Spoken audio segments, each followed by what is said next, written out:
हम लोग श्रीमद् भागवतम के दूसरे स्कंद के चौथे अध्याय के 9 और 10 श्लोक को पढ़ रहे हैं और आज इनके प्रश्न, परीक्षित महाराज के प्रश्न समाप्त होंगे। मतलब इस सेक्शन में जो भी कल आपने सुना था कि भगवान श्री कृष्ण के चरित्र अत्यंत अद्भुत हैं और मान लो सुखदेव गोस्वामी जी पूछते हैं कि भाई आप तो सब कुछ जानते ही हैं तो क्यों प्रश्न कर रहे हैं, तो कहे थे कि नूनम भगवतो ब्रह्मन् हरिर अद्भुत कर्मणः दुर्विभाव्यमिवा भाति कविभिश्चापि चेष्टितम्। निश्चित ही भगवान, हे ब्रह्मन अर्थात सुखदेव गोस्वामी, निश्चित ही भगवान हरि के कर्म बहुत अद्भुत हैं। दुर्विभाव्यम इवा भाति, यह तो दुर्विभाव दुर्गे जैसे प्रतीत होते हैं। कविभिश्चापि चेष्टितम्, कवियों के द्वारा चेष्टा करने पे भी ये दुर्विभाव ही प्रतीत होते हैं। अब उसके बाद आगे वे प्रश्न कर रहे हैं, मेरे पीछे बोलिए।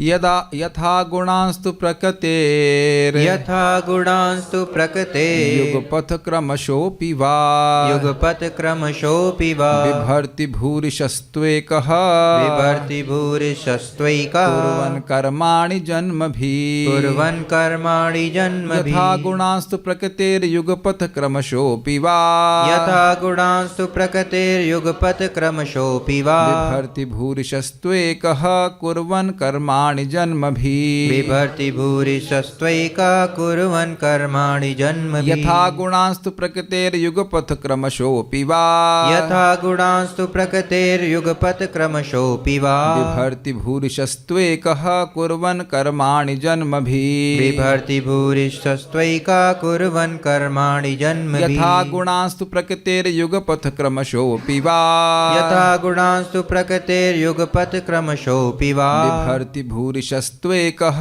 कुर्वन् कर्माणि जन्मभिः बिभर्ति भूरिशस्त्वैका कुर्वन् कर्माणि जन्मभिः यथा गुणांस्तु प्रकृतेर् यथा गुणांस्तु प्रकृतेर् युगपथ क्रमशोऽपि वा युगपथ क्रमशोऽपि वा बिभर्ति भूरिशस्त्वैका बिभर्ति भूरिशस्त्वकः कुर्वन् कर्माणि जन्मभिः कुर्वन् कर्माणि जन्मभिः। पूर्ण पुरुषोत्तम भगवान एक हैं, चाहे वह प्रकृति के गुणों से अकेले कर्म करें या एक साथ कई रूपों में विस्तार करें या कि प्रकृति के गुणों के निर्देशन हेतु बारी बारी से विस्तार करें। अन्वय देखिए, एक हेतु एक ही भगवान पुरुष रूप से, पुरुष रूप का अर्थात पुरुषावतार रूप में कारणोदकशय विष्णु। युगपत अर्थात एक साथ, भूरिशः वा अथवा अनेक रूपों में, जन्म भी मतलब ब्रह्मा आदि अवतार रूपी जन्मों के द्वारा, कर्माणि कुर्वन् सृष्टि आदि कर्मों को करते हुए भी, क्रमशः यानी क्रमशः, प्रकृति गुणान यथातु बिभर्ति, प्रकृति के अनेक गुणों को जिस प्रकार धारण करते हुए बताइए। समझ में आ गया ना? ये ऐसे नहीं समझ में आएगा, ये श्लोक आपको समझ में आएगा जब हम सारार्थ दर्शनी देखेंगे तब। जिस प्रकार हम पहले सारार्थ दर्शनी पढ़ेंगे उसके बाद फिर संस्कृत समझेंगे, नहीं तो संस्कृत समझ में नहीं आएगी। जिस प्रकार एकहम अर्थात पुरुष रूप में अकेले भगवान महाविष्णु के रूप में, युगपत अर्थात एक साथ, युगपत का अर्थ होता है एक साथ, एक ही समय में प्रकृति के सत्व रजो एवं तमोगुण के समूह को विवर्ती अर्थात पालन करते हैं, उसको नियंत्रण में रखते हैं, एवं उन प्रकृति के गुणों में लिप्त नहीं होते हैं, अपितु ईक्षण आदि द्वारा ही धारण एवं पालन करते हैं। तो इसके बारे में बताइए। क्या प्रश्न हुआ? एक भगवान महाविष्णु एक ही समय में प्रकृति के गुणों को धारण करते हैं और एक ही साथ उसी साथ उसको स्पर्श भी नहीं करते। तो युगपत शब्द का यहाँ पे अर्थ है एक साथ। एक साथ का क्या अर्थ हुआ? धारण करते हैं, स्वीकार करते हैं, लेकिन उसी समय में स्वीकार नहीं करते। साइमल्टेनियसली, कॉन्करेंट इंग्लिश में कहा था, एक ही समय में दो कार्य करना, धारण करना, स्वीकार करना, लेकिन केवल एक ही साथ है, लेकिन टच भी कर रहे हैं, नहीं टच भी कर रहे हैं। आप समझ में आ रहा है? मैं कहूँ कि मैं इस माउस को धारण किया हूँ तो उठाया हूँ तो स्पर्श कर रहा हूँ, लेकिन ऐसा तो नहीं कि मैं बस आंखों से देखूंगा और ये उठना लग जाएगा, ऐसा तो नहीं हो रहा है। लेकिन यहाँ भी उदाहरण हम देखते हैं रिमोट कंट्रोल का। एसी का रिमोट है तो एसी को आप दूर से ही नियंत्रित कर लेते हो, तो एक ही समय में आप उस एसी को टच कर रहे हैं और एसी को टच नहीं भी कर रहे हैं, है कि नहीं? तो भगवान ने, आपने देखा ही, भगवान प्रकृति के गुणों के संपर्क में बिल्कुल नहीं आते हैं, लेकिन पालन करने वाले वही हैं। नहीं तो पहले वाला श्लोक कैसे हम समझ पाते? याम याम शक्तिम उपाश्रित्य, तो प्रकृति के गुणों भी तो उन भगवान की शक्ति है, उनका वह भगवान उसमें उनको लगाते हैं ना प्रकृति के जगत की सृष्टि करने में। प्रश्न था ना कि भगवान कैसे जगत की सृष्टि करते हैं, पालन करते हैं, संहार करते हैं, तो क्या उसमें प्रकृति के गुणों को नहीं लगाया जाता है? लगाया जाता है। तो लगाने वाले भगवान हुए कि नहीं? कंट्रोल कर रहे हैं कि नहीं?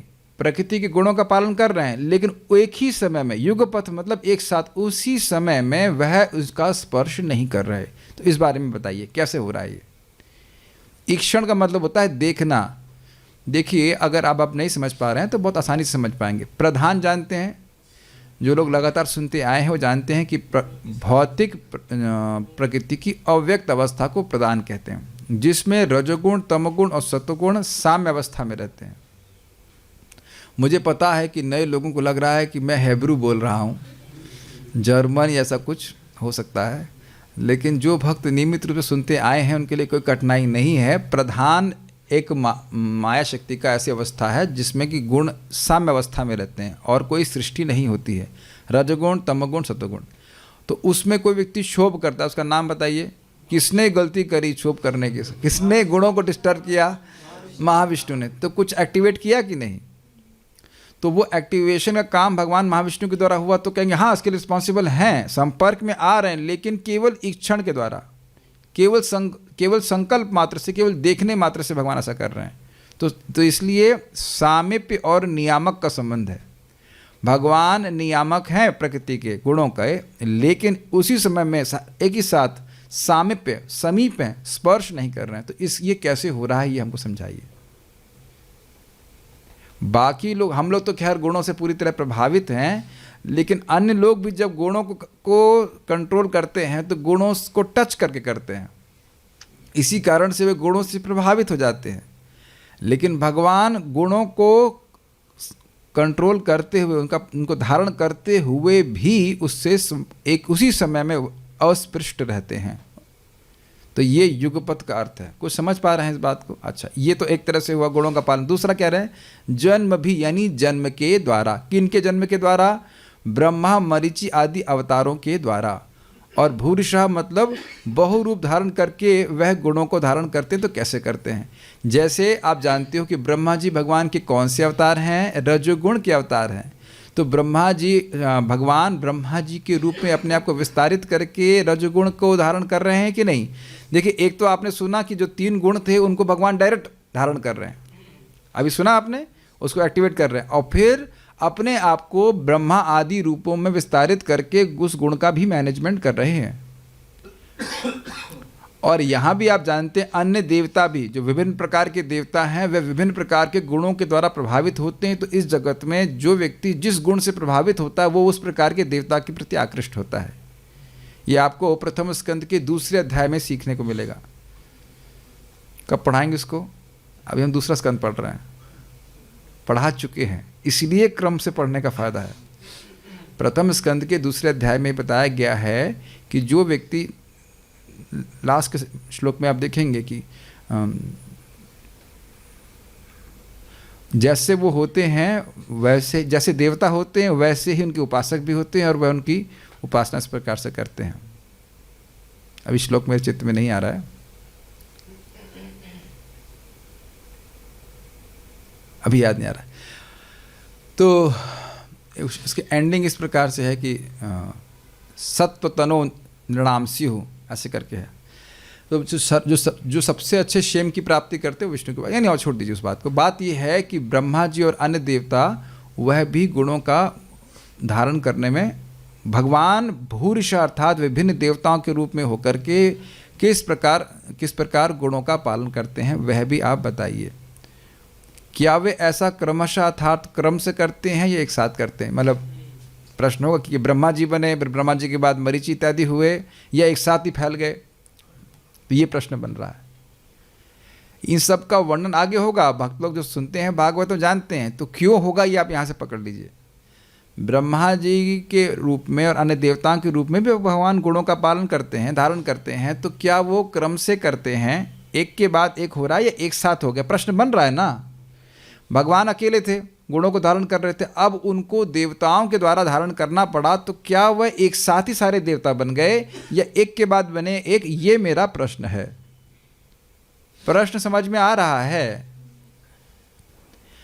प्रश्न ये है कि भगवान तो अकेले गुणों को धारण कर रहे थे, एक साथ गुणों को धारण भी कर रहे थे और उससे स्पर्श भी नहीं कर रहे थे, तो आगे और आगे गुणों को धारण करने के लिए तो क्या वो सारे देवता एक साथ बन जाते हैं या एक के बाद एक देवता आते हैं? ये हम जानना चाहते हैं। कुछ समझ पा रहे हैं? वे गुणों को कैसे धारण करते हैं? कर्माणि कुर्वन्, अर्थात सृष्टि के कार्य को वो करते हैं, अर्थात सृष्टि के कार्यों को करते हुए वह किस प्रकार से कार्य कर रहे हैं। अब देखिए संस्कृत समझ में आ जाएगी। यथा गुणांस्तु प्रकृति, जिस प्रकार से प्रकृति के गुणों को विभर्ति, विभर्ति का मतलब धारण करते हैं, विभर्ति तो एकः, जिस प्रकार से भगवान प्रकृति के गुणों को अकेले ही धारण करते हैं, किस प्रकार से? युगपत, मतलब एक साथ। एक साथ का अर्थ क्या सीखा आपने? प्रकृति के गुणों को धारण भी करते हैं और ईक्षण आदि के द्वारा करते हैं, अर्थात निर्लिप्त रहते हुए करते हैं। उसके बाद कह रहे हैं क्रमशो अपीवा जन्म भी। तो इस तरह से पकड़ना पड़ेगा, बहुत सारे इधर से उधर क्रॉस कर रहा है। जन्म भी, वा का मतलब अथवा जन्म भी, यानी ब्रह्मा मरीचि आदि अवतारों के द्वारा वह करते हैं इन प्रकृति के गुणों का धारण, लेकिन क्रम से करते हैं कि भूरिशः एक साथ कर देते हैं। कुछ कुछ धारण कर पाए। बहुत बहुत अजीब सा श्लोक है, एकदम सीधा सीधा नहीं दिख रहा है, इसीलिए तो हम फंस गए थे। नहीं, कहाँ से बात जा रही है, समझने में, धारणा, श्लोक की धारणा करने में ही बड़ा कठिन हो रहा था। और ये सब करते हैं क्या है? कुर्वन् कर्माणि, कर्माणि मतलब बहुत सारे कर्मों को। तो ये सृष्टि के संबंध में बहुत सारे को कर्मों को करते हुए भगवान ऐसा करते हैं। तो इस बारे में हम पूछना चाहते हैं। उम्मीद है कि कुछ कुछ श्लोक आपको समझ में आ रहा होगा। जितना मुझे समझ में आया उतना मैंने समझाया। कोई और अच्छा समझा सकता है तो खुली छूट है, हमें कोई आपत्ति नहीं है। बट मेन बात है कि भगवान किस प्रकार से गुणों को एक साथ धारण करते हैं और कैसे देवताओं के रूप में अपने आप को विस्तारित करते हैं, और क्या वो एक के बाद एक करते हैं या एक साथ देवताओं के रूप में विस्तारित करके गुणों को धारण करते हैं। मैं ये भी नहीं पूछूंगा कि समझ में आ गया है, नहीं पूछूंगा, आगे पढ़ रहे हैं, ठीक है? नहीं पूछूंगा, इस बार नहीं पूछूंगा कि समझ में आ गया कि नहीं आ गया, लेकिन मेरे ख्याल से अनुवाद और कुछ कुछ श्लोक समझ में, ये वाला आसान है, इसको पढ़ देखिए। विचिकित्सितम् एतन्मे, विचिकित्सितम् एतन्मे, ब्रवीतु भगवान् यथा, ब्रवीतु भगवान् यथा, शाब्दे ब्रह्मणि निष्णातः, शाब्दे ब्रह्मणि निष्णातः, परस्मिंश्च भवान् खलु, परस्मिंश्च भवान् खलु, विचिकित्सितम् एतन्मे ब्रवीतु भगवान् यथा, विचिकित्सितम् एतन्मे ब्रवीतु भगवान् यथा, शाब्दे ब्रह्मणि निष्णातः परस्मिंश्च भवान् खलु, शाब्दे ब्रह्मणि निष्णातः परस्मिंश्च भवान् खलु, विचिकित्सितम् एतन्मे ब्रवीतु भगवान् यथा, विचिकित्सितम् एतन्मे ब्रवीतु भगवान् यथा, शाब्दे ब्रह्मणि निष्णातः परस्मिंश्च भवान् खलु, शाब्दे ब्रह्मणि निष्णातः परस्मिंश्च भवान् खलु। बड़ा रुचिकर लिंक दिया गया है कि सुखदेव गोस्वामी कहें कि इतनी कठिन कठिन बातें हैं। आप ही ने कहा कि कवियों के द्वारा भी भगवान की सृष्टि लीला दुर्विभाव है, तो आपको यह कैसे विश्वास है कि मैं बोलूँगा? बड़ा सुंदर लिंग। आपको ये कैसे विश्वास है कि हम बोल देंगे? तो अपने विश्वास को यहाँ पे प्रस्तुत कर रहे हैं। ओके, क्यों वह सुखदेव गोस्वामी से पूछना चाहते हैं। कृपया इन सारे संशयप्रद प्रश्नों का निवारण कर दे। संशय समझ में आ रहा है कि एक साथ कर रहे हैं, एक साथ सृष्टि कर रहे हैं या एक एक बात कर रहे हैं, इस संशय में आ रहे हैं। कृपया इन सारे संशयप्रद यानी संशय प्रदान करने वाले प्रश्नों का निवारण कर दें, क्योंकि आप न केवल वैदिक साहित्य के परम विद्वान एवं अध्यात्म में आत्मसिद्ध हैं, अपितु आप भगवान के महान भक्त हैं, अतएव आप भगवान के ही समान हैं। ओके, अभी समझ में आएगा। अन्वय देखिए, भगवान यानी आप, भगवान यथा भगवान के महान भक्त हैं, अतएव आप भगवान के ही समान हैं। इसका अर्थ क्या है? देखिए, बिना भगवान की भक्ति किए कोई भगवान को बिल्कुल नहीं समझ सकता है। तो ये महाभागवत हैं, इनके हृदय में भगवान ज्ञान प्रकाशित करते हैं। तो इसलिए कह रहे हैं भगवान यथा, मानो भगवान से ही पूछ रहा होता, उतना मैं आप पर विश्वास कर रहा हूँ। Does that make sense? कोई जीव भगवान नहीं हो सकता है, लेकिन शुद्ध भक्त होने के कारण मेरे प्रश्नों का निवारण आप वैसे ही कर सकते हैं जैसे कि भगवान करते। और हमने सुना है कि भगवान से सुनना या उन्हीं के प्रामाणिक प्रतिनिधि से सुनने में कोई भेद नहीं है। ठीक। और खलु मतलब वास्तव में इसमें कोई संदेह नहीं है। अच्छा, शाब्दे ब्रह्मणि, ब्रह्म का यहाँ पे क्या अर्थ है? वेद। शाब्दे ब्रह्मणि मतलब वेद। शाब्दे ब्रह्मणि च, शब्द ब्रह्म अर्थात वेद में तथा परस्मिन पर ब्रह्म के अनुभव में निष्णातः पूर्णतः पारंगत है। किस चीज़ में पारंगत हैं? वेद के ज्ञान में पारंगत हैं और भगवान के अनुभव में भी पारंगत हैं, साक्षात अनुभव में भी पारंगत हैं। एक तो वेद का उनको दिव्य ज्ञान है और साथ साथ उसका विज्ञान, उसका रियलाइजेशन भी आपको है। ये दो गुण हैं। कौन से गुण हैं बताइए? शब्द ब्रह्म, वेद के जो कंक्लूजन उसका सारा आपको पता है, और दूसरा भगवान का अनुभव है। यही गुरु की योग्यता होती है। क्या श्लोक है? बहुत सारे श्लोक अपने गायब हो जा रहे हैं। अरे ये तो शाब्द ब्रह्म पर तो यही लिखा हुआ है, 11वें कैंटो में है ना क्या? हाँ, शाब्दे परे च निष्णातम ब्रह्मणि च उपशमाश्रय। तो तस्माद् गुरुम प्रपद्येता जिज्ञासु श्रेयस उत्तमम शाब्दे परे च निष्णातम ब्रह्मणि उपशमाश्रय। व्यक्ति को जब दिखने लग जाए कि जगत में केवल दुख ही है, तस्मात् इसलिए व्यक्ति को गुरु के पास जाना चाहिए। तस्मात् गुरुम प्रपद्येता, केवल जाना नहीं चाहिए, शरण में जाना चाहिए, गुरु की शरण में जाना चाहिए। क्या करना चाहिए? जिज्ञासु श्रेयस उत्तमम, श्रेय की जिज्ञासा करनी चाहिए, उत्तम श्रेय की जिज्ञासा करनी चाहिए। ये तो शिष्य का गुण हो गया। और गुरु जी का गुण क्या है? शाब्दे परे च निष्णातम, शाब्दे अर्थात यही शब्द ब्रह्म में वे निष्णात हों, और ब्रह्मणि उपशमाश्रय, जो ब्रह्म है अर्थात भगवान में का अनुभव उनको प्राप्त है, इसलिए उपशम को प्राप्त है, अर्थात हृदय में कोई भोग की वासना नहीं है। तो यहाँ भगवान, ये तो बड़ा स्पष्ट है, भगवान का अनुभव था। और भगवान का अनुभव कैसे हुआ था? व्यासदेव जी के द्वारा श्रीमद् भागवतम श्रवण किए थे, और इस कारण से वेदों के सार को जानने वाले थे। इसलिए वेद का अध्ययन नहीं किए थे, ध्यान देना चाहिए। वेद का अध्ययन नहीं किए थे सुखदेव गोस्वामी, वेदों का जो सार है श्रीमद् भागवतम में का वह अध्ययन किए थे। शुकम अध्यापयामासा, याद आ रहा है आपको? प्रथम स्कंद में तो सुखदेव गोस्वामी को अध्यापन कराया था। क्या अध्यापन कराया था? श्रीमद् भागवतम का अध्यापन कराया था, जो वेदों का सार है। तो जो वेदों का सार श्रीमद् भागवतम, उसका ही अध्ययन किए थे, और वही आवश्यक है। तो उसमें वो निष्णात थे, और परस्मिन अर्थात भगवान श्री कृष्ण के दिव्य अनुभव में भी वह पारंगत थे। अतएव में एतत् विचिकित्सितम ब्रवीतु, मेरे इन संदेह पूर्व प्रश्नों को स्पष्ट करें। विचिकित्सम का अर्थ मतलब संदिग्ध, मेरी संदेह को दूर करें। विचिकित्सितम एतन में, मेरे इन संदेहप्रद प्रश्नों को ब्रवीतु, इनका उत्तर दीजिए। भगवान यथा, मेरा ऐसा विश्वास है कि मानो आप भगवान के ही समान हैं, आप क्योंकि भगवान के शुद्ध भक्त हैं। ऐसा क्यों कह रहे हो? शाब्दे ब्रह्मणि निष्णात, आप शब्द ब्रह्म यानी वेद ब्रह्म में निष्णात हैं। सॉरी, वेद ब्रह्म ने, वेद में, वेद के कंक्लूजन, वेद के सार में निष्णात यानी पारंगत हैं। और परस्मिंश्च, परस्मिन मतलब भगवान की दिव्य अनुभव में भी आप इस प्रकार से पारंगत हैं। भगवान खलु का मतलब निश्चित ही आप ऐसे हैं। तो एक स्पष्ट बात है कि गुरु में विश्वास है तभी व्यक्ति ज्ञान को प्राप्त कर सकता है। सारार्थ दर्शनी देखिए, विचिकित्सम अर्थात संदिग्ध। संदिग्ध मतलब संदेह उनको सुखदेव गोस्वामी पे नहीं है। अगर गुरु जी भी संदेह है तो फिर कैसे सीखेगा बताओ? संदेह होने में कोई दिक्कत नहीं, लेकिन संदेह बने रहने में दिक्कत है। और आप देखेंगे कि जैसे जैसे भक्ति में प्रगति कर रहे हैं कुछ ना कुछ संदेह बना ही रहता है, और ये बहुत अच्छा है। समझ पा रहे हैं मेरी बात?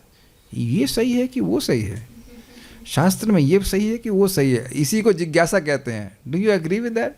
ये चीज़ ठीक है कि वो चीज़ ठीक है? ये हमेशा ये बना ही रहता है। ये चैतन्य महाप्रभु ने सनातन गोस्वामी को कहा, सनातन गोस्वामी ने प्रश्न किया कि आमे केने आमे जारा तापत्र, मैं कौन हूँ, मुझे 3 ताप क्यों सता रहे हैं? तो अब ऐसा नहीं है कि सनातन गोस्वामी को ये पता नहीं है, लेकिन महाप्रभु कह रहे हैं कि दृढ़ लागी, दृढ़ता के लिए साधु पूछते हैं भगवान के बारे में, वो सुनने के लिए अत्यंत उत्सुक रहते हैं। The eagerness of devotees to hear about unlimited is unlimited. भगवान के भक्तों का, शुद्ध भक्तों का भगवान के बारे में सुनने की आग्रह असीमित होता है, उसे सुख मिलता है, तो इसलिए बार बार पूछते रहते हैं।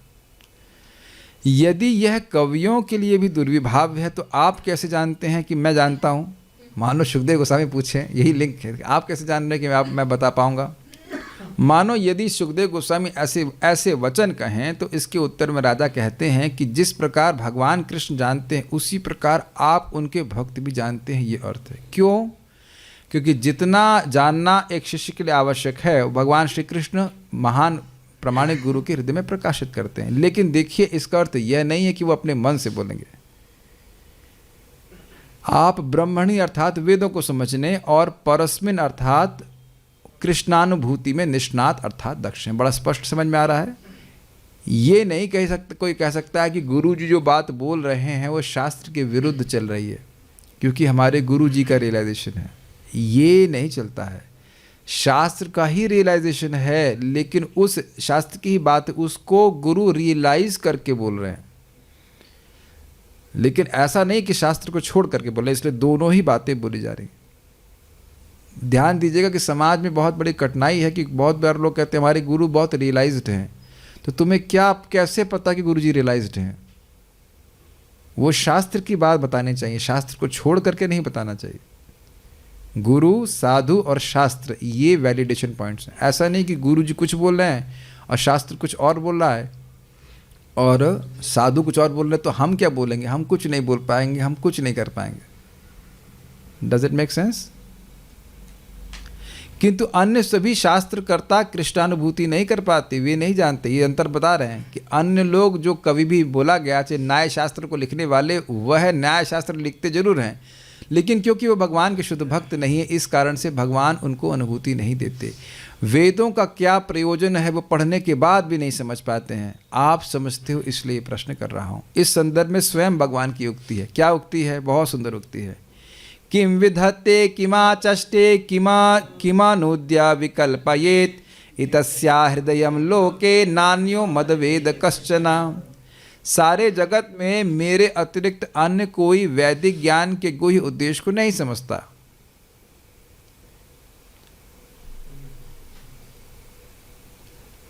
अतः लोग यह नहीं जानते कि कर्मकांड के अनुष्ठानिक आदेशों में वेद किस बात की संस्तुति कर रहे हैं, अथवा उपासना कांड में प्राप्य पूजा के सूत्रों से कौन सी वस्तु सूचित होती है, अथवा वेदों के ज्ञान कांड में विभिन्न संकल्पनाओं के माध्यम से किसकी विशद व्याख्या की गई है। श्रीमद् भागवत 11:21-42। अब ये श्लोक क्यों कोट किया? भगवान कृष्ण कह रहे हैं कि मेरे अलावा कोई नहीं जानता कि वेद का प्रयोजन क्या है। तो क्या ये कहना चाहते हैं कि मेरे अलावा कोई जान ही नहीं सकता है? ये नहीं कह रहे हैं। जो व्यक्ति भगवान श्री कृष्ण का आश्रय नहीं लेता है, उनके परंपरा में, उनसे आने वाली परंपरा में ज्ञान प्राप्त नहीं करता, वह नहीं समझ पाएगा, चाहे वो कितना भी वेद पढ़ ले। और जो उनसे आने वाले शिष्य परंपरा में समझ रहा है, वो समझ जाएगा कि वेद का प्रयोजन क्या है। आप 15वें अध्याय का श्लोक देखिए, यस्तम वेद सब वेदविद। क्या श्लोक शुरू होता है? 15वें अध्याय का 15.1 से शुरू होकर के तीसरे में अंत में कि ये जगत जो है ये अश्वत्थ वृक्ष की तरह, जो समझ गया कि इसे काटना है। ऊर्ध्वमूला मदः शाखा अश्वत्थम प्राहुरव्ययम छंदांस यस्य पर्णानि यस्तम वेद स वेदवित्। ये जगत जो है एक अश्वत्थ वृक्ष की तरह है और इसको काटना है, मतलब इस जगत से निकल के भगवान के धाम वापस जाना है। जो ये समझ गया ये वेद का प्रयोजन समझ जाएगा। और कैसे निकलेगा? भगवान श्री कृष्ण की भक्ति करके। वेदेश सर्वेर अहम एवं वेद्यो वेदांतकृत वेद विदेव चाहम। वेदों का उद्देश्य भगवान श्री कृष्ण को जानना है। तो जो लोग वेद पढ़ पढ़ के मर रहे हैं उनको ये बात नहीं समझ में आ रही है, और प्रभुपाद इसको अपने तात्पर्य में स्पष्ट बताएंगे। तो यहाँ पर बताया जा रहा है कि ये श्लोक क्यों कोट कर रहे हैं। वेद का प्रयोजन भगवान श्री कृष्ण जानते हैं, और भगवान श्री कृष्ण के हृदय में क्या है वो उनके भक्त जानते हैं। तो इसलिए वेद का प्रयोजन भगवान श्री कृष्ण जानते हैं और उनके अनुगत्य उनके भक्त जानते हैं। इसीलिए यहाँ पे कहा गया भगवान यथा। स्पष्ट है? ठीक है। वैष्णवों को चिद शक्ति प्रधान भगवान कृष्ण तथा राम आदि अवतारों की लीला श्रवण करना चाहिए, किंतु इसी प्रकार माया शक्ति प्रधान पुरुषावतारों की ब्रह्मांड निर्माण आदि लीलाओं को भी सुनना चाहिए। उन लीलाओं पर कटाक्ष नहीं होना चाहिए, अर्थात उनको भौतिक नहीं मानना चाहिए। श्रोता परीक्षित महाराज तथा वक्ता सुखदेव गोस्वामी का अभिप्राय था कि इन लीलाओं को भी जाना जाए, अर्थात भगवान की सृष्टि लीलाओं को भी जानना चाहिए। परीक्षित महाराज महाभागवत हैं और सुखदेव गोस्वामी भी महाभागवत हैं, फिर भी इस सृष्टि लीला को पढ़ने के लिए, श्रवण करने के लिए अत्यंत उत्सुक हैं। भगवान के ऐश्वर्य को भी सुनना चाहते हैं भक्त लोग। तो इसलिए वहाँ पे कोई व्यक्ति को आलस नहीं करना चाहिए कि हम सीधे दशम स्कंद को पढ़ेंगे। स्पष्ट है? तात्पर्य प्रभुपाद जी का पढ़ते हैं। ब्रह्म संहिता में कहा गया है कि परम सत्य गोविंद यद्यपि अद्वितीय हैं, तथापि वे अपने को अच्युत भाव से असंख्य रूपों में प्रकट करते हैं, जो एक दूसरे से अभिन्न होते हैं। और यद्यपि वे आदि पुरुष हैं तो भी वे सदैव युवा प्रतीत होते हैं और स्थायी तरुण शक्ति से युक्त रहते हैं। वेदों का अध्यात्म ज्ञान जान लेने मात्र से ही उन्हें नहीं जाना जा सकता, किंतु उनके शुद्ध भक्त उन्हें सरलता से अनुभव कर पाते हैं। क्या श्लोक है बताइए?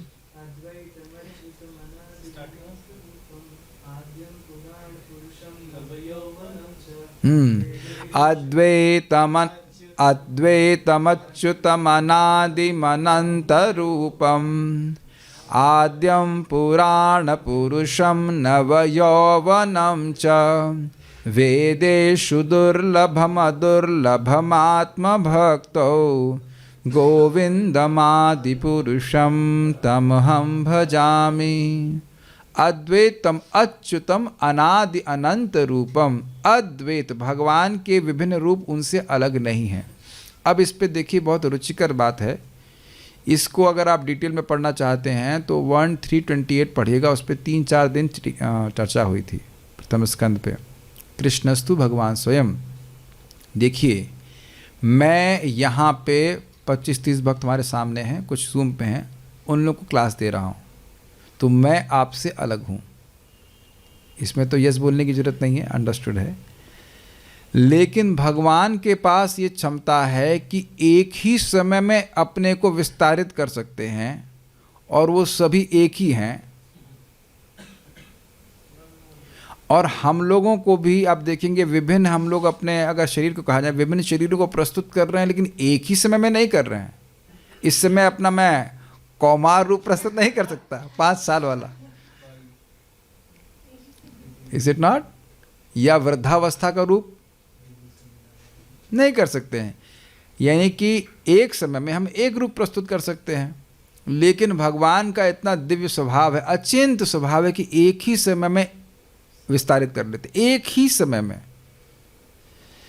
और वो सारे रूप अभिन्न होते हैं। इसीलिए कहा जा रहा है अद्वैतम अच्युतम अनादि अनंत रूपम। अद्वैतम वो रूप अलग अलग नहीं है, ये देख रहे हैं अलग अलग, लेकिन वो वही भगवान है। मत्स्य वराह कूर्म आदि भगवान के अलग, वो अलग व्यक्ति नहीं, वही व्यक्ति हैं, अपने को विस्तारित कर रहे हैं। और वो रिफ्लेक्शन नहीं है, वो माया की सृष्टि नहीं है। तो एक तो बात ये हुई अद्वैतम अच्युतम अनादि। अनादि मतलब उनकी कोई शुरुआत नहीं है, उन रूप, वो सारे रूप शाश्वत हैं, और अनंत रूप में भगवान विस्तारित करते हैं। उसके बाद क्या बोल रहे हैं? आद्यम अनादि, यानी उनकी कोई शुरुआत नहीं है, लेकिन आदि वो सबकी शुरुआत है। आद्यम तो वृद्ध हो गए होंगे। अनादि क्या समझ? अद्वैतम अच्युतम अनादि अनंत रूपम आद्यम पुराण पुरुषम। पुराण पुरुषम बहुत पुराने हैं, जरूर बुढ़ा हो गया होगा। कुछ लोग कहते हैं भगवान बुढ़ा हो गया, अभी है लेकिन बुढ़ा हो गया। कहते ना ना, नव यौवनम च। देख रहे हैं कितने कॉन्ट्रडिक्टरी क्वालिटीज भगवान में मैच करती हैं पुराण पुरुष लेकिन नव यौवन। कोई मिला आज तक ऐसा आपको? ये 90 साल की जवान, कोई बोलेगा? क्या कोई ऐसा कह सकता है कि 90 साल में, I don't expect any jokes in between, 90 साल के कोई व्यक्ति को आप बोल सकते हो कि क्या वो युवक है? एक चीज आपने गीता में जरूर सुनी थी, पुराण की व्याख्या थी। आत्मा के लिए पुराण कहा गया था। पुराना होते हुए भी नया जैसा लगता है, लेकिन बिना परिवर्तन किए।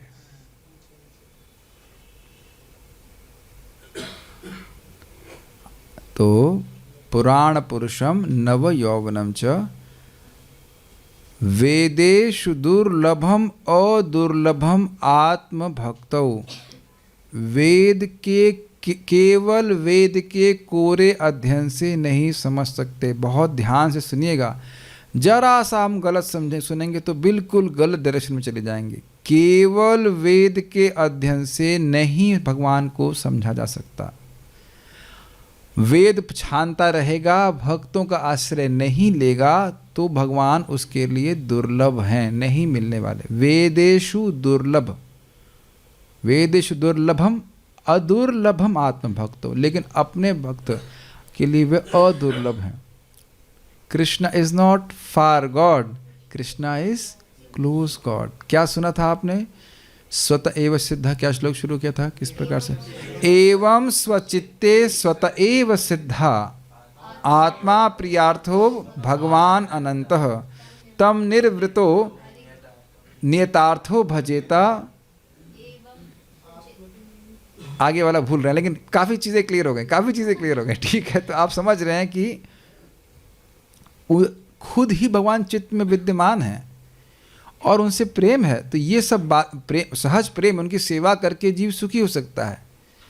देखिए, लेकिन ये क्या बोला जा रहा है, ध्यान से सुनिएगा। वेद के कोरे अध्ययन से, भगवान के भक्तों की शरणागति स्वीकार किए बिना केवल वेद पढ़ेगा तो नहीं समझ पाएगा। ये नहीं कहा जा रहा है कि वैदिक ज्ञान के बिना समझाएगा। वैदिक ज्ञान के बिना भगवान को समझा नहीं जा सकता। Does that make sense? वैदिक ज्ञान के बिना भगवान को समझा नहीं जा सकता। माया मुग्ध जीव नाही स्वतः कृष्ण ज्ञान, जीवेर कृपा कैल कृष्ण वेद पुराण। माया से मुक्त जीव भगवान की को नहीं समझ सकता अपने आप से, इसलिए जीवों पे कृपा करने के लिए भगवान ने वेद पुराण की रचना करी है। लेकिन भक्तों के अनुगत्य में नहीं होगा तो कुछ वो तो ये प्रश्न कर देगा, वेद में भगवान का नाम कहाँ है? कहो तुमने कली संतरण उपनिषद नहीं पढ़ा?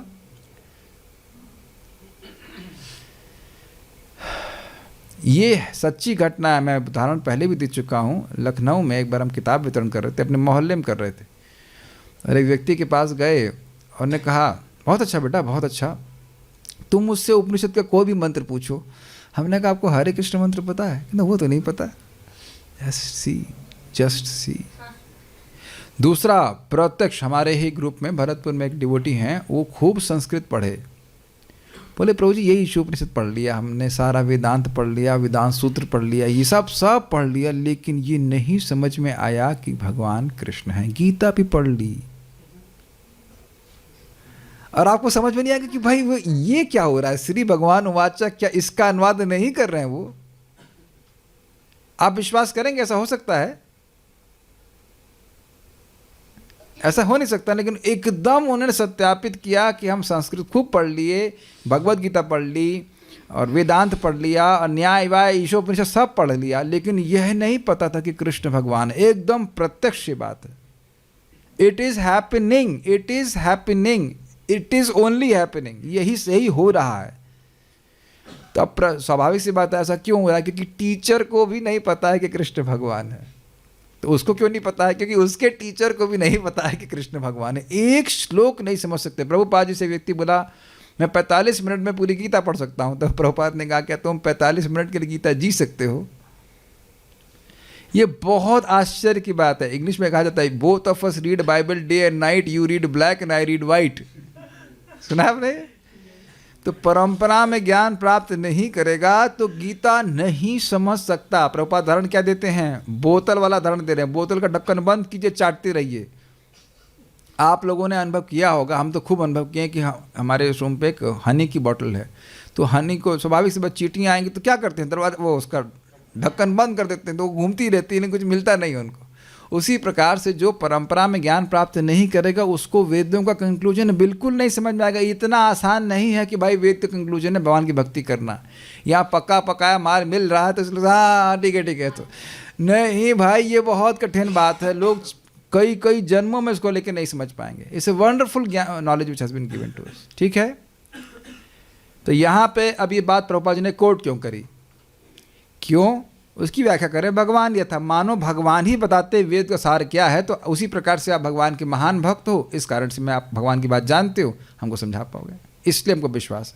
ठीक, भगवान के विभिन्न रूपों के सारे विस्तार, जैसे श्री कृष्ण से बलदेव, बलदेव से संकर्षण, संकर्षण से वासुदेव, वासुदेव से अनिरुद्ध, अनिरुद्ध से प्रद्युम्न तथा प्रद्युम्न से पुनः द्वितीय संकर्षण और उनसे नारायण पुरुषावतार तथा अन्य असंख्य रूप जो नदी की असंख्य तरंगों की भांति निरंतर प्रवाहित होते रहते हैं, वे सब एक हैं। इसी की व्याख्या भी मैंने करी आपको। भगवान एक हैं लेकिन अपने आप को विस्तारित करते हैं, वो एक ही व्यक्ति हैं। लेकिन एक रुचिकर बात बताऊंगा, जैसे भगवान श्री कृष्ण अपने आप को बलराम जी के रूप में विस्तारित करते हैं, तो बलराम जी यद्यपि भगवान कृष्ण से यानी कि गोलोक विहारी भगवान श्री कृष्ण से अभिन्न हैं, लेकिन जिससे वो विस्तारित होते हैं उनके प्रति उनका सेव्य भाव होता है। ये बात समझ पा रहे हैं?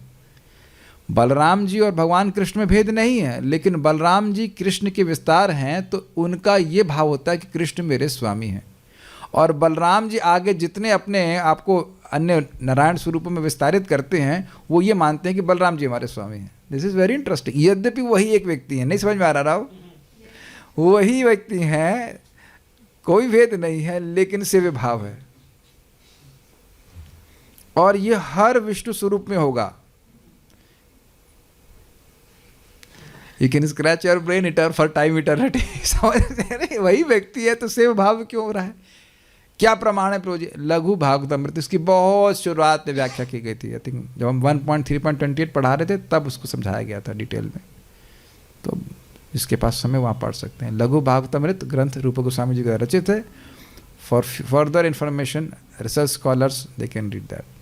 एक आपको मैं जानबूझकर कुछ पॉइंट ऐसे बोल रहा हूँ जहाँ आपकी शायद बुद्धि में कुछ कौन ये क्या विषय है, उसको यहाँ पढ़ाया नहीं जाएगा, उसको आप अगर समय मिले तो आप रिसर्च कर लीजिएगा, बहुत इंटरेस्टिंग है। और बाकी की जब ये कोर्स भागवतम का हो जाएगा तो फिर लघु भागवतम, मेरे तो बृहद, पहले लघु फिर बृहद सब पढ़ाया जाएगा। वे समान शक्ति वाले दीपकों की भांति हैं जो एक दूसरे को प्रदीप्त करते हैं, यही भगवान की दिव्य शक्ति है। क्या श्लोक है जरा बताइए?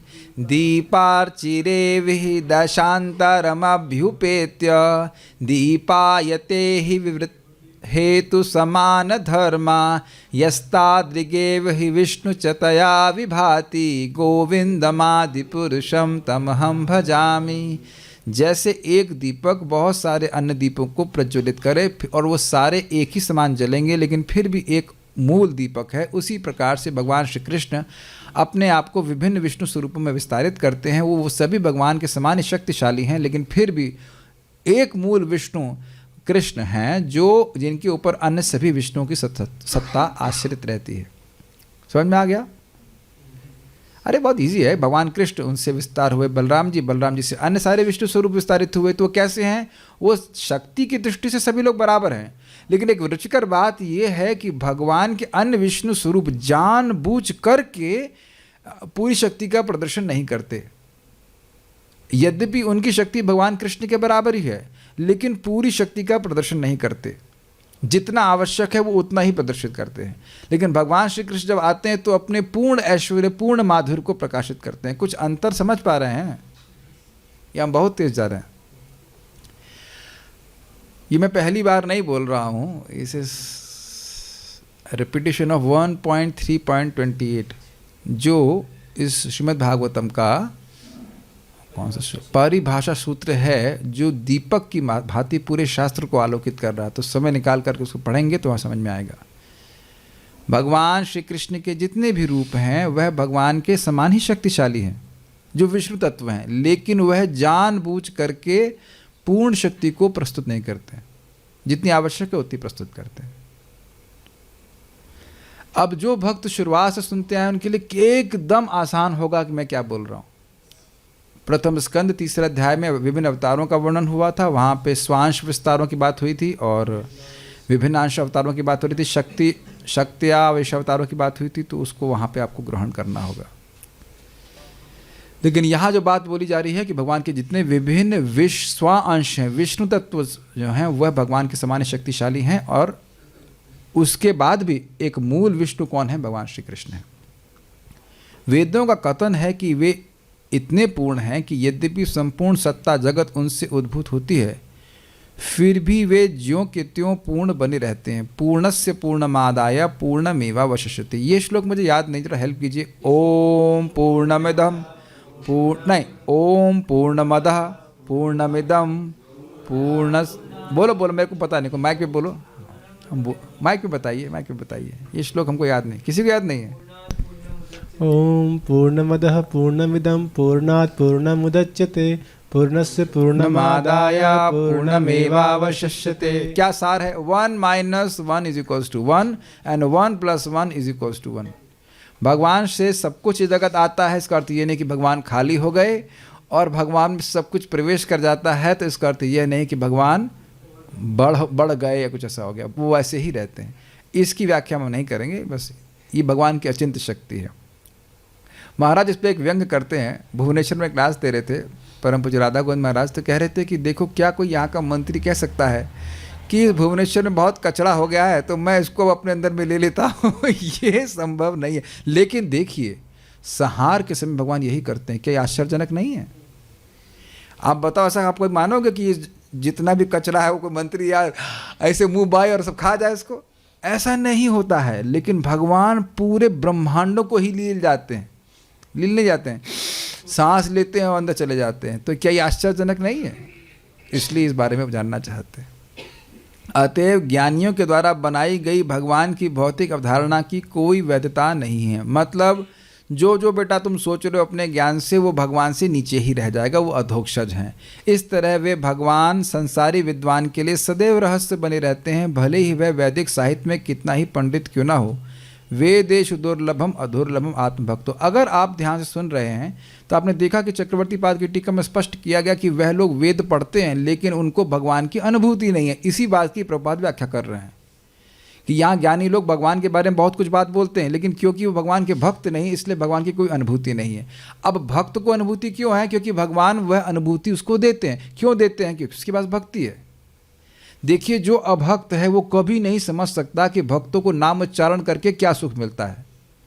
जो शुद्ध भक्त है उनको तो वही सुख मिलता है जो भगवान श्री कृष्ण सामने होते तो वैसा सुख मिलता, क्योंकि कृष्ण पूर्ण वपुषे नमो नमः। This cannot be understood by Vedic study, simply by Vedic study.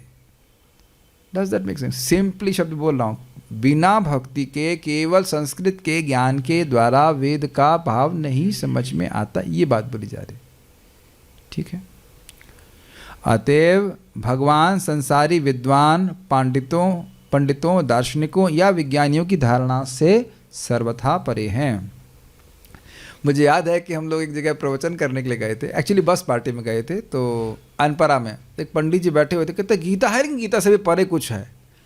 अब आप बताइए, भगवान वहाँ स्पष्ट कह रहे हैं कि ज्ञानम तेहम स विज्ञानम इदम वक्ष्याम अशेषतः यज ज्ञात्वा न नेह भूयो अन्यज ज्ञातव्यम अवशिष्यते। मैं ज्ञान विज्ञान से युक्त तुमको ये भगवद्गीता का ज्ञान दे रहा हूँ। 7वें अध्याय का 3रा श्लोक है, और इसको जानने के बाद कुछ बाकी नहीं रहेगा। ये पंडित जी भगवान से बड़े होकर कहते हैं हाँ गीता है लेकिन गीता से भी परे कुछ है। उसके बाद 18वें अध्याय में बोलते हैं सर्व गुह्यतमम भूय, मैं फिर से तुमको सबसे गुह्य ज्ञान दे रहा हूँ, लेकिन ये गुह्य ज्ञान पंडित जी को नहीं समझ में आ रहा। और जब मैंने वहाँ पे जो ऑर्गेनाइजर थे उनको बोला इसका मतलब है गीता उन्होंने पढ़ी नहीं है बिल्कुल, तो क्या आप बहुत अहंकार में हैं। हमारे रिश्तेदार थे उनको सबको बोल दिया, लेकिन हमने कहा ये अहंकार नहीं है, ये सिंपल फैक्ट है। भगवत गीता जो पढ़ा है वो कभी नहीं कहेगा कि भगवत गीता से ऊपर कोई ग्रंथ है। श्रीमद् भागवतम में जो भगवत गीता के सिद्धांत हम सीखते हैं उन्हीं का एक्सपाउंड, मतलब उसको एक्सपैंड किया है, कोई नई बात नहीं कही जा रही है। जो वेदांत, देखो सीधी बात समझो आप, वेदांत सूत्र में 5 टॉपिक हैं। क्या हैं? नहीं, एक मिनट, सॉरी, भगवत गीता में 5 टॉपिक है। क्या टॉपिक है? भगवान, जीव, प्रकृति, काल और कर्म। वेदांत सूत्र में क्या टॉपिक है? भगवान, जीव, प्रकृति, काल और कर्म। और श्रीमद् भागवतम किसकी कमेंट्री है? वेदांत सूत्र की। तो श्रीमद् भागवतम के क्या टॉपिक होने चाहिए? मूलतः भगवान, जीव, प्रकृति, काल और कर्म। तो विषय अलग नहीं है, उसको और विस्तार में समझाया जा रहा है, बस ये बात है। प्रभुपाद जी का तात्पर्य इस श्लोक से अभिन्न है कि नहीं? अभिन्न है। तो बहुत बड़ा है और ये तो श्लोक छोटा सा है, तो श्लोक की ही बात को प्रभुपाद समझा रहे हैं कि नहीं? सिंपल सी बात है। तो भगवत गीता और भागवत में भेद नहीं देखना चाहिए। हम लोग पहले भी प्रभुपाद जी के तात्पर्य में सुन चुके हैं। तो जो कोई कह रहा है कि भगवत गीता से परे भी कोई ग्रंथ है, उसकी दिमाग अपर है उसका दिमाग बहुत ही समझ नहीं पा रहा है, इस बात एकदम नहीं समझ रहा है भगवत गीता को, तभी ऐसे बोल रहा है। विशुद्ध भक्त द्वारा सहज गम्य है, क्योंकि भगवत गीता 18.54 में से कहते हैं। क्या कहते हैं? ब्रह्मभूतः प्रसन्नात्मा न शोचति न कांक्षति समः सर्वेषु भूतेषु मद भक्तिम लभते पराम। इसमें वैसा बोलते हैं, भगवान घोषित करते हैं कि जब कोई ज्ञान की अवस्था को पार करके भगवान की भक्ति में लीन हो जाता है, तभी वह भगवान के वास्तविक स्वभाव को समझ सकता है। ब्रह्मभूत अवस्था में दिव्य ज्ञान की अनुभूति हो जाती है और इस कारण से व्यक्ति क्या करता है? प्रसन्नात्मा, वह प्रसन्न हो जाता है। प्रसन्न का एक और अर्थ लिया गया है शुद्ध हो जाता है। दोनों अर्थ हैं। न शोचती न कांक्षती, न वो किसी चीज़ के लिए शोक करता है न किसी चीज़ के लिए आकांक्षा करता है, बल्कि सभी जीवों के प्रति सम होते हुए कि सभी उनके भगवान के अंश हैं, वह भगवान की पराभक्ति को प्राप्त करता है, दिव्य भक्ति को, प्रेम भक्ति को प्राप्त करता है। जो प्रेम भक्ति को प्राप्त करेगा उसको भगवान का अनुभव प्राप्त होगा। बहुत स्पीड में जा रहा हूँ या अंडरस्टूड है? I think I am discussing among a learned assembly of devotees. जब तक कोई भगवान की भक्ति में प्रवृत्त नहीं होता, तब तक उसे भगवान या उनके पवित्र नाम, रूप, लक्षण, लीलाओं आदि के विषय में कोई स्पष्ट धारणा नहीं बनती। क्या प्रमाण है? अतः श्री कृष्ण नामादि न भवेद ग्राह्यम इंद्रिय सेवोन्मुख जीवादौ स्वयमेव स्फुरत अधा। क्योंकि भगवान का संबंध में जो कुछ भी वह दिव्य है, तो जब तक व्यक्ति अपनी इंद्रियों से भगवान की सेवा नहीं करता है, भगवान का ज्ञान उसको प्रकट नहीं होता। ये समझ लीजिएगा कि दुनिया में बहुत सारे लोग ऐसे ही हैं जो ये मान रहे हैं कि आप बेवकूफ़ हैं, जो सुबह उठ करके हरे कृष्ण कृष्ण कृष्ण हरे हरे राम राम राम, हरे कुछ काम करो, कुछ करो, ये क्या हरे कृष्ण का। लेकिन कृष्ण से भजे से बड़ा चतुर भगवान श्री कृष्ण ही इस बात का अनुमोदन करते हैं कि देखो ये देह किसी काम का नहीं है, 2 कौड़ी का भी देह नहीं, इसीलिए तो पूरा पूरा फूंक देते हैं, जो बच जाता है वो कछुए खाते हैं। Do you know that? जब जला देते हैं तो पूरा नहीं जलता, नाभि आदि जलती नहीं, तो नाभि को कछुए खाते हैं, नदी में फेंक देते हैं उसको, किसी काम का नहीं। लेकिन इसी जीव को हिला करके, कैसे हिला, जरा हिला के दिखाइए। हरे कृष्णा कृष्णा कृष्णा हरे हरे, हरे राम राम राम हरे हरे। इसी जीव को हिला हिला करके व्यक्ति वैकुंठ की प्राप्ति करके, चतुराई नहीं है, जो एकदम व्यर्थ की चीज़ है उसका उपयोग इतने बढ़िया पुरुषार्थ को प्राप्त करने के लिए व्यक्ति कर रहा है। तो ये तो भक्तों को पता है, दुनिया में सभी जानते हैं ना, हरे कृष्ण मंत्र के द्वारा हम वैकुंठ की प्राप्ति कर लेंगे। नहीं जानते, ना तो जानते हैं, ना विश्वास करते, ना करते हैं। और जितना जितना भक्त करता जाता है उतना इसके हृदय में और ये ज्ञान प्रकाशित हो जाता है। भगवत गीता का यह कथन कि सर्वप्रथम मनुष्य अन्य सारी व्यस्तताओं से मुक्त होकर भगवान की शरण में जाए, यह बताता है कि मनुष्य को भगवान का शुद्ध मुक्त भक्त होना चाहिए, तभी वह भक्ति के बल पर उन्हें जान सकता है। पिछले श्लोक में महाराज परीक्षित ने स्वीकार किया कि भगवान बड़े से बड़े विद्वानों के लिए भी अचिंत्य हैं। दुर्विभाव्यम कविभिश्च चेष्टितम, चेष्टा करने भी कवियों के द्वारा उनकी लीला समझ में नहीं आती। तो वे सुखदेव गोस्वामी से अपने इस अपर्याप्त ज्ञान को स्पष्ट करने का अनुरोध क्यों करते हैं? स्पष्ट है भाई, जब कवियों को समझ में नहीं आता तो फिर सुखदेव गोस्वामी कैसे समझ में आएगा? इसका कारण स्पष्ट है। सुखदेव गोस्वामी न केवल वैदिक साहित्य में प्रकांड विद्वान थे, अपितु वे महान स्वरूप सिद्ध पुरुष और भगवान के शक्ति संपन्न भक्त भी थे। भूरि तेजसः विप्रर्षे भूरि तेजसः। सूत गोस्वामी जी प्रथम स्कंद में बोले मेरे गुरुदेव अर्थात सुखदेव गोस्वामी कैसे थे? विप्रर्षे, विप्र ब्राह्मणों में ऋषि, और उसके बाद भूरि तेज, बहुत तेजस्वी थे, बहुत तेजस्वी थे। और उसके बारे में आप सुन ही चुके हो कि पैदा होते ही वह जंगल में भाग गए, कोई अपेक्षा जगत में नहीं थी, किसी वस्तु की उनको आकांक्षा नहीं थी। ऐसे भगवान सुखदेव गोस्वामी थे। भगवत कृपा से भगवान का शक्तिशाली भक्त भगवान से भी बढ़कर होता है। यहाँ पे प्रपात व्याख्या कर रहे हैं भगवान यथा की। भगवान श्री रामचंद्र हिंद महासागर पर सेतु बनाकर लंका द्वीप पहुँचने का प्रयास कर रहे थे, किंतु उनके अनन्य भक्त श्री हनुमान जी छलांग मारकर उस सागर को पार कर गए। भगवान ही ऐसा करते हैं। देखो भगवान को पुल बांधना पड़ा, लेकिन हनुमान जी देखो, हनुमान जी तो छलांग मार गए, तो वह कैसे मार गए? भगवान की शक्ति से। और भगवान को ये बहुत अच्छा लगता है कि उनके भक्तों को उनसे अधिक यश प्राप्त हो। इसीलिए भगवान गीता में बोले हैं ना कि तुम निमित्त बनो यशो लभस्व, निमित्त मात्रम भवसव्य साची यशो लभस्व। तुम मेरे निमित्त बनो, इनको तो मैं पहले ही मार चुका हूँ, लेकिन तुम यश प्राप्त करो। तो ये प्रचार आंदोलन में प्रचार हो चुका है, किन किन लोगों को हरे कृष्ण मंत्र मिलना है, कौन कौन भगवान के पास जाएंगे, वो पहले डिसाइड हो गया है, कर दिया है महाप्रभु ने, केवल हमने कुछ प्रयास करना है।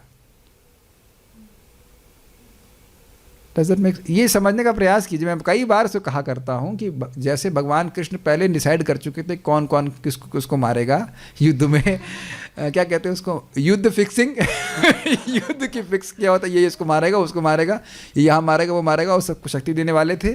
लेकिन फिर भी अर्जुन को यश मिला कि हाँ इनकी वजह से युद्ध जीता गया। तो भगवान को बहुत अच्छा लगता है। यहाँ पे देखते हैं कि पिताजी को बड़ी प्रसन्नता होती जब बच्चा उनसे भी आगे निकल जाए।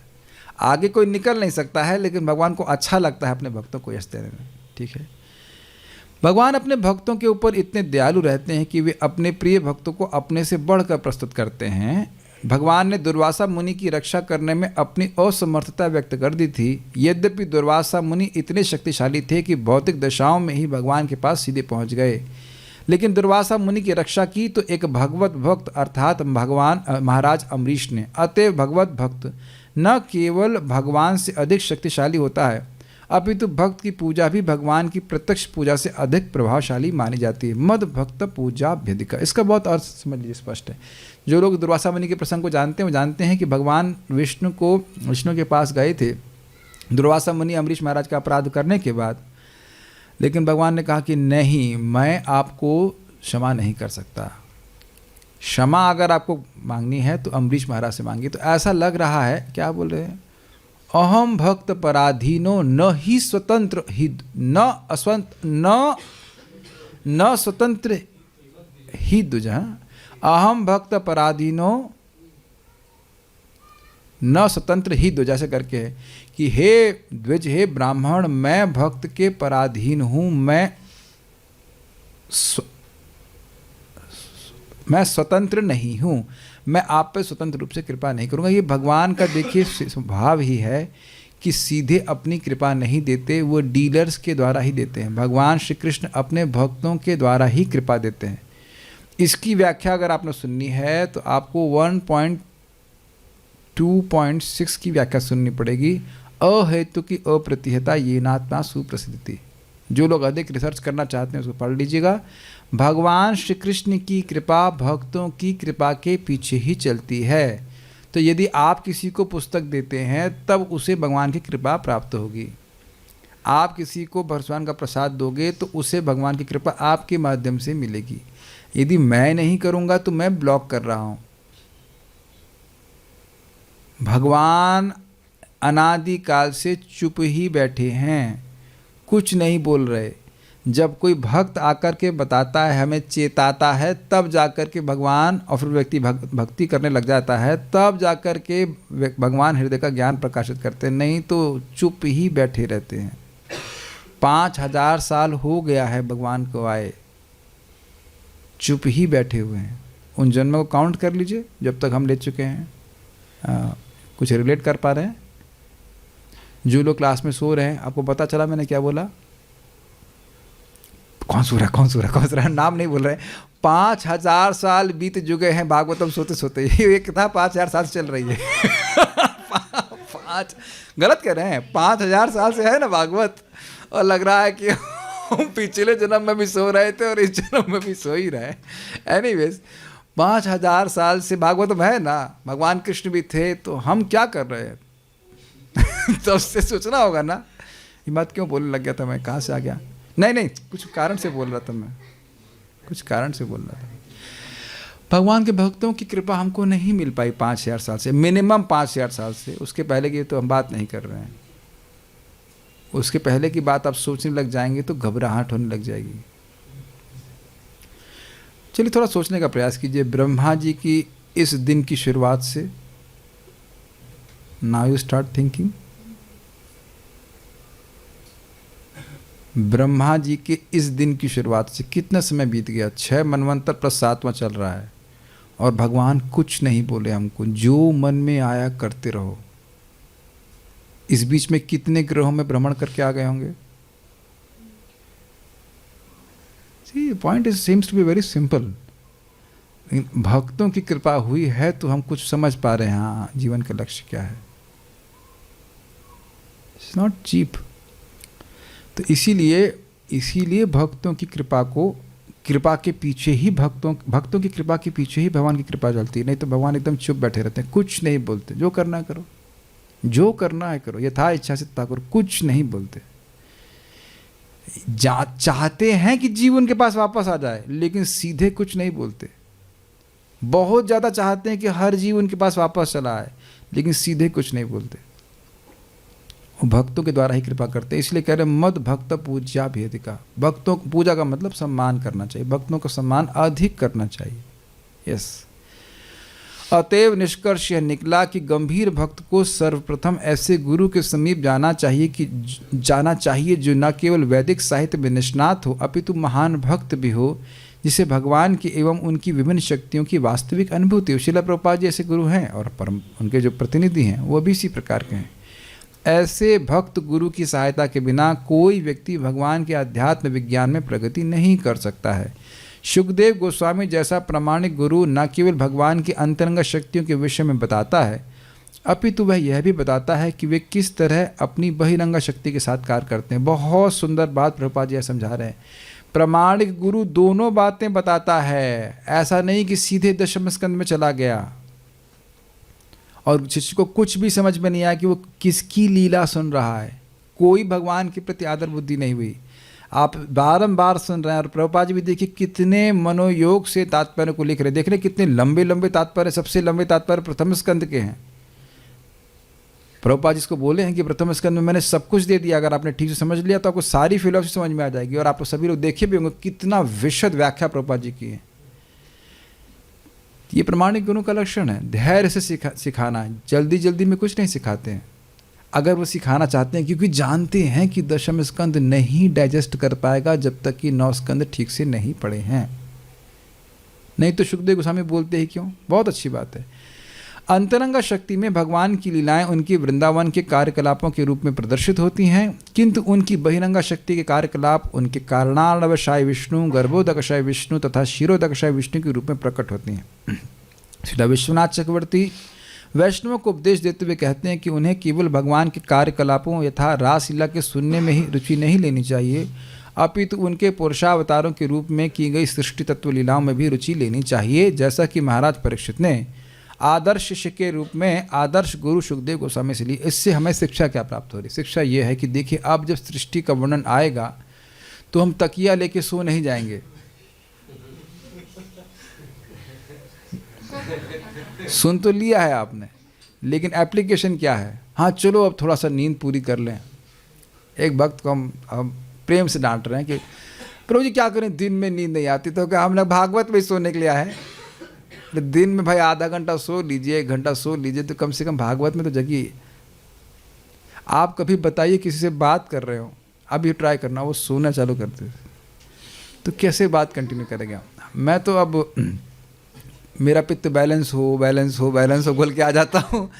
अब क्रोध करने से क्या होगा? क्रोध करने से कुछ नहीं होगा। देखिए, एक बात समझने का प्रयास कीजिए। अब आगे की जो क्लासेस होंगी उसमें भी सृष्टि के बारे में बहुत बातें होंगी। यदि हम नींद से ही संघर्ष करेंगे तो समझावट कैसी होगी? थोड़ा प्लीज़ इस विज्ञान को समझिए। बुद्धि से, प्राण से हमारी कर्मेंद्रियां नियमित होती हैं, समझ में आ रहा है, और बुद्धि से हमारी ज्ञान इंद्रियां नियमित होती हैं। बुद्धि का एक फंक्शन है स्लीप।